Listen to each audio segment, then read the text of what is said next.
धाकड़ खबर बेखौफसुमा बेबाक अंदाज।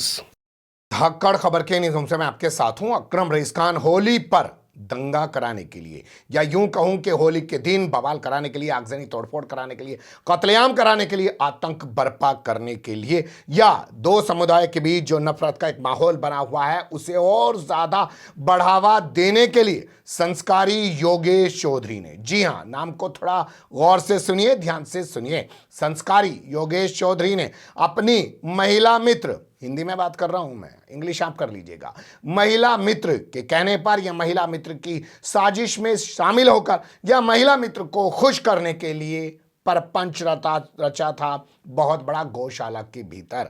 वहां पर लाकर बड़ी तादाद में मांस को इधर उधर फेंक दिया था, गौ हत्या का आरोप लगाते हुए हंगामा बर्पा कर दिया था। लेकिन इसके पीछे सिर्फ उसकी दंगा कराने की साजिश नहीं थी, वो इस गौशाला को भी हड़पना चाहता था। जी हां, अब संस्कारी आपस में गौशालाओं को हड़पने के लिए भी परपंच रच रहे हैं, षड्यंत्र रच रहे हैं। वैसे कहते हैं ना कि मोहब्बत और जंग में सब जायज है, तो शायद इसी वजह से इस संस्कारी ने अपनी महिला मित्र के कहने पर यह सब किया।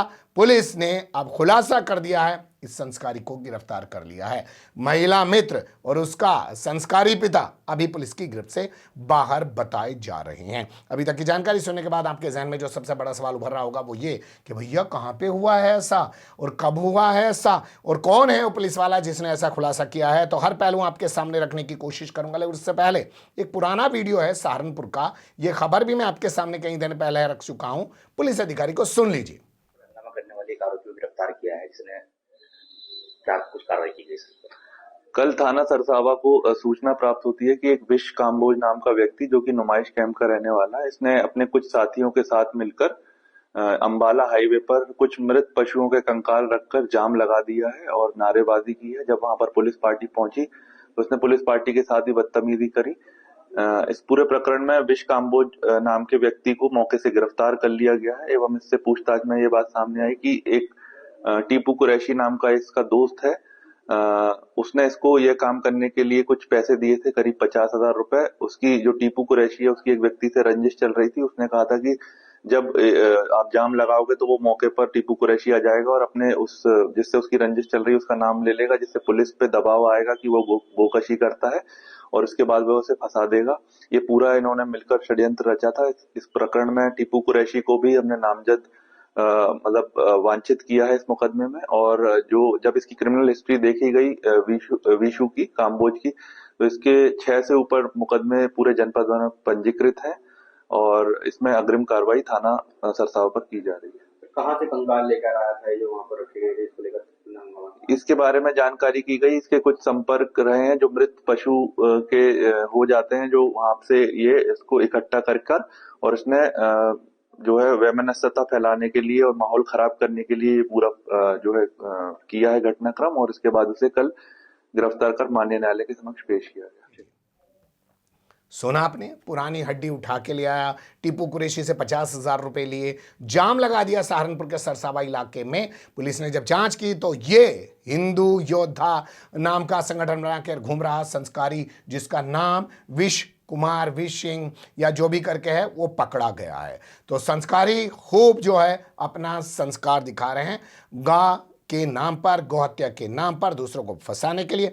ऐसा ही कुछ हुआ गाजियाबाद में। छोटी सी क्लिप पहले पुलिस अधिकारी की आपके सामने रख रहा हूं, उसे सुन लीजिए, फिर आपके सामने विस्तार से तमाम जानकारियां दूंगा।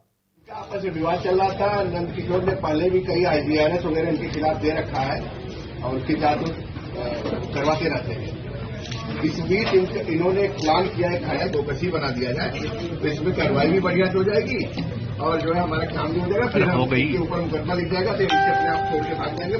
फिर कोई गौडांस रखेंगे या कोई मांस रखेंगे और फिर हिंदू रक्षा दल या कोई गो रक्षा दल वालों को, इस तरह के लोगों को बुला के और फिर इसमें हंगामा करवाएंगे। पुलिस को नहीं बताने का प्लान था उनको। सुन लिया आपने, क्या पूरा खेल था। पूरे खेल की बात कर लेते हैं। तो आपके सामने मैं आप कुछ कटिंग्स अखबारों की रखने जा रहा हूं, उनके आधार पे बात करेंगे और फिर आपको एविडेंस के तौर पे पुलिस अधिकारी का बयान दिखाएंगे।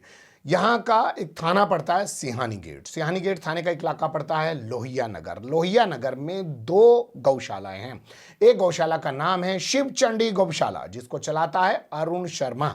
अरुण शर्मा का साला है नंद किशोर शर्मा, वो चलाता है श्री राम के नाम से गौशाला। बताया जाता है पहले दोनों की गौशाला एक हुआ करती थी, लेकिन बाद में संस्कारियों के बीच झगड़ा हो गया और संस्कारियों ने गौशाला को अलग कर दिया, जिसके बाद नंद किशोर शर्मा अरुण शर्मा की गौशाला हथियाने के लिए तरह तरह के परपंच रचता रहता था। इसके चलते उसने, यहाँ छपी खबरों में हमारे पास कोई जानकारी नहीं है, लेकिन जो यहाँ छपा हुआ है मैं अपने एडिटर से कहूंगा कि उसको बाकायदा स्क्रीन पे आपके सामने लगा के दिखाए। छाया शर्मा, इसकी बेटी है नंद किशोर शर्मा की, छाया शर्मा को कहा, छाया शर्मा ने अपने दोस्त जिसका नाम योगेश चौधरी बताया जा रहा है, जो एचसीएल कंपनी में काम करता है, बताइए क्या बंदा कंप्यूटर का ही कुछ काम करता होगा, तभी तो एचसीएल में काम कर रहा है।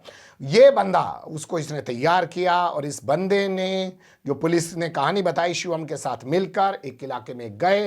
हिंडन पार्क का एक इलाका पड़ता है, मुस्लिम कम्युनिटी का इलाका है। वहाँ पर जाकर, जहाँ भैंस का मांस वगैरह बिकता है, वहाँ से 2400 रुपये में 8 किलो के आसपास इन्होंने मांस खरीदा और लाकर इन्होंने होली से ठीक एक दिन पहले बखेर दिया शिव चंडी गौशाला के अंदर और गौरक्षकों को फोन करके तांडव मचाना शुरू कर दिया। लेकिन पुलिस के सामने इनकी चल नहीं पाई। अब सुन लीजिए पुलिस अधिकारी जो यहाँ के डीसीपी सिटी हैं, राजेश कुमार, उनको।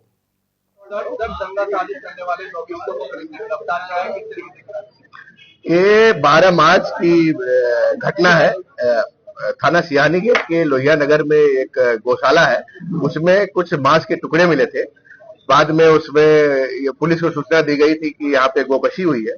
जब प्रारंभिक छानबीन की गई तो पता लगा वहाँ पे जैसे उस मांस को कहीं से ले आके डाला गया हो और किसी को फंसाने की योजना हो, उद्देश्य हो। उसकी जब गहराई से जांच पड़ताल की गई तो उसमें पाया गया कि उसमें 2 गौशालाएं हैं जो अगल बगल में है, उनकी आपस में दुश्मनी चल रही है, झगड़ा चल रहा है। तो दूसरे गौशाला वाले ने षड्यंत्र के तहत 5 लोगों ने मिलकर इसमें बाजार से भैंस का मीट खरीदा और ले आके वहां फैला दिया, ताकि इसमें फिर हंगामा होगा और इसके खिलाफ एफआईआर लिख जाएगी, कार्रवाई हो जाएगी और हमारा फिर धीरे से भाग जाएगा, तो इस गौशाला पे हमारा कब्जा हो जाएगा। ये पूरे षड्यंत्र का पर्दाफाश पुलिस ने किया है। 2 इसमें जो षड्यंत्रकारी थे, जो आरोपी थे, जिन्होंने पूरे घटना को अंजाम दिया है, उनको गिरफ्तार किया गया है। 3 नाम और इसमें आए हैं जिनके गिरफ्तारी के प्रयास हो रहे हैं। तो इस तरह से आप देखेंगे कि एक निर्दोष व्यक्ति को फंसाने के लिए पूरा षड्यंत्र रचा गया है और होली के एक दिन पहले पूरी इस घटना को सनसनी फैलाने के उद्देश्य से, धार्मिक उन्माद फैलाने के उद्देश्य से घटना को अंजाम दिया गया। होली का त्योहार था, ये बड़ी साजिश लगता है कि अगर ये कामयाब हो जाता है एक तरह नहीं, इन्होंने पूरा प्रयास किया था। पुलिस भी मुस्तैद थी, पुलिस ने जांच पड़ताल किया और मौके पे ही पाया कि ये यहाँ पे न कोई रक्त का निशान है, न कोई चीज है, कोई यहाँ पे गोकशी जैसी घटना नहीं हुई है। और तत्काल उस जो मांस के टुकड़े थे उसको कब्जे में लेकर उसको मिट्टी में दबाया गया और स्पष्ट किया गया कि यहाँ कोई गोकशी घटना नहीं हुई थी। लेकिन प्रयास इनका पूरा था कि इसको जो है अपना जो विरोधी है उसको फंसाया जाए। इनका कोई आपराधिक इतिहास नहीं है, इनकी अपनी आपस में रंजिश चल रही गौशालाओं की। दोनों गौशालाएं अगल बगल है, पहले एक ही थी और आपस में रिश्तेदार भी हैं। एक इसमें बहनोई और साले हैं और इनकी जो दुश्मनी है उसके तहत इन्होंने अपने बहनोई को फंसाने के लिए साले और उसके बच्चे और उसके यहाँ काम करने वालों ने पूरा षड्यंत्र रचा है। मामला बड़ा छिपाने के लिए किसी हिंदू संगठन से संपर्क किया? हाँ, इसमें उसी से मामला खुला है। इन्होंने उसमें जो एक अभियुक्त है योगेश ने एक हिंदू संगठन के व्यक्ति को फोन किया कि हमारे बगल वाले गौशाला में काफी मांस के टुकड़े पड़े हैं, वहां गोकशी हुई है और वो भी वहां पे आए। लेकिन उनको भी प्रारंभिक जो उन्होंने भी देखा वहां मौके पे पुलिस के साथ, उनको भी लगा कि इसमें कहीं न कहीं कोई षड्यंत्र किया गया है और वो इस पे संतुष्ट है। बहुत संवेदनशील था, पुलिस ने किस तरह इस पर कार्रवाई करी जो मामला भी खुला है और धार्मिक सौहार्द माने के उसको भी मामला संवेदनशील था, क्योंकि एक बड़ा त्योहार था और उसके एक दिन पहले की घटना थी, तो इसको हम लोगों ने बहुत ही संवेदनशीलता के साथ लिया। पूरी टीम लगाई गई, हमारी सर्वेलांस टीम लगी, लोकल इनपुट लगे और सारी चीजें जब निकाला, इसको जोड़ा गया, एक से एक कड़ी जुड़ती गई और एक बड़ा जो षड्यंत्र था उसका खुलासा हुआ है। इसमें कुल 5 अभियुक्त प्रकाश में है, 2 हमारे कस्टडी में गिरफ्तार है जिन्होंने अपने जुर्म का इकबाल किया है, कन्फेस किया है और 3 अभी और हैं जिनकी गिरफ्तारी प्रयास हो रहे हैं। सर, जहां से इन्होंने ये मांस खरीदा था, क्या वो सरकार से कहीं से कोई रजिस्टर्ड है या किसी लोकल दुकान? ये बगल में ही एक हिंडन बिहार जगह है, वहां से इन्होंने मांस खरीदने की 2400 रुपए में 8 किलो मांस खरीदने की बात बताई है। और वो कौन है उसके बारे में भी हम जांच पड़ताल कर रहे हैं। बहुत कम ऐसे पुलिस अधिकारी मिलते हैं जो इस तरीके से वारदातों का खुलासा कर पाते हैं, वरना संस्कारी झूठे परपंच रचकार, परपंच तो वैसे झूठे ही होते हैं, लेकिन षड्यंत्र रचकार मुस्लिम कम्युनिटी के लोगों के खिलाफ नफरत फैलाने का, उनके एनकाउंटर कराने का, उनको जेल में डलवाने का, उनके घर पर बुलडोजर चलवाने का तमाम इंतजाम करते ही रहते हैं। लेकिन यहाँ सवाल और भी हैं मेरे। ना तो योगेश चौधरी का एनकाउंटर किया गया है, ना शिवम का एनकाउंटर किया गया है। अभी तक छाया और उसका पिता नंद किशोर शर्मा फरार बताया जा रहा है, उनके खिलाफ भी कोई ठोस कार्रवाई नहीं की गई है, बुलडोजर भी नहीं चलाया गया है। यहाँ छवि खबरों में बताया गया है कि राजनगर एक्सटेंशन जो यहाँ पर एक इलाका पड़ता है, बड़े आलीशान, वहाँ पे ऊंची ऊंची बिल्डिंगें बनी हुई है, वहाँ पर यूनी नव के नाम से एक सोसाइटी है, उसमें लोग रहते हैं। यानी छोटा मोटा धंधा नहीं है, गोरक्षा के नाम पर गौशाला जो चला रहे हैं वो बड़े बड़े कारोबारी बन गए हैं, और ये पूरा खेल असल में कारोबार का ही चल रहा है। और इसमें ये लोग किस हद तक चले जा रहे हैं, इस खबर में आपने ज़रूर देखा होगा। इससे पहले सहारनपुर में भी आपने ज़रूर यही पूरा मामला देखा होगा। कहीं कुछ अच्छे अधिकारी होते हैं तो चीज़ें सामने आ जाती हैं सच के तौर पर, वरना सब जगह झूठ का ही बोलबाला है। भले रहिएगा धक्कड़ खबर के साथ। कमेंट्स के रूप में आप लोग अपनी राय दे सकते हैं, खबर को लाइक कर सकते हैं, चैनल को सब्सक्राइब कर सकते हैं, और ज़्यादा से ज़्यादा हमारी खबरों को शेयर कर सकते हैं। फिर ऐसे ही किसी सुलगते हुए अवलस्त मुद्दे लेकर मैं आपके सामने हूँगा हाजिर। फिलहाल अभी मुझे नहीं इजाज़त।